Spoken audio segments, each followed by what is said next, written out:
Pyramid of Khufu. There are 3 large pyramids on this plateau, built by father, son, and grandson. This first one is the largest, built by Khufu, the father. And when it was built, it would have been completely faced with limestone blocks, very bright white limestone blocks that would have been smoothly polished all the way up to the top. So what we're seeing now is really the under part of the pyramid, the stepped stones that they used to create the pyramid. But it would have had a smooth white face to it, so it really would have been beautiful to look at from a very great distance. And at the very top of the pyramid, there would have been a gold capstone on top of the pyramid that would reflect the sun at certain times of day. So really just an amazing structure. As we pan to the left a little bit, you'll be able to see all 3 of the large pyramids that are here on the Giza Plateau. The second, the middle one, still has some of that limestone facing on it, though it's very rough. And the third one, in the very distance, is Menkare's pyramid. That's the third, the grandson's pyramid, back there far away. Behind me is the city of Giza, and I'm sure you can hear, it is now one of the times of prayer for the Muslims, and you can hear the call to prayer going out all over the city down below us. Mosques broadcast that call to prayer from each one through the city, and that's what we're hearing right now.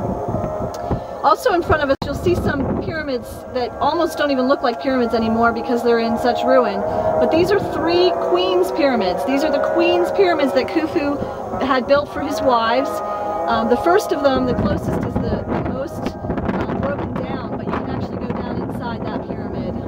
Those queens were buried underground, whereas Khufu's burial chamber is way up high inside of his pyramid. And then farther to the left here, closest to us, you'll see a series of stone blocks, and what these are is mastaba tombs.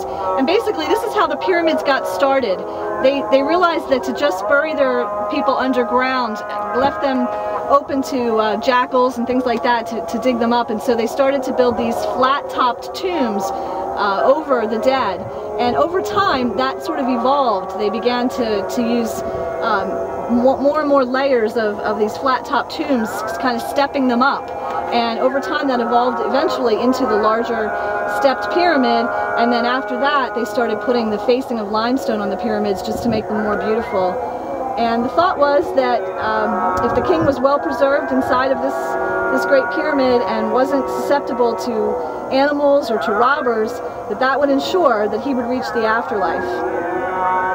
So this is just an orientation from one place here on the Giza Plateau.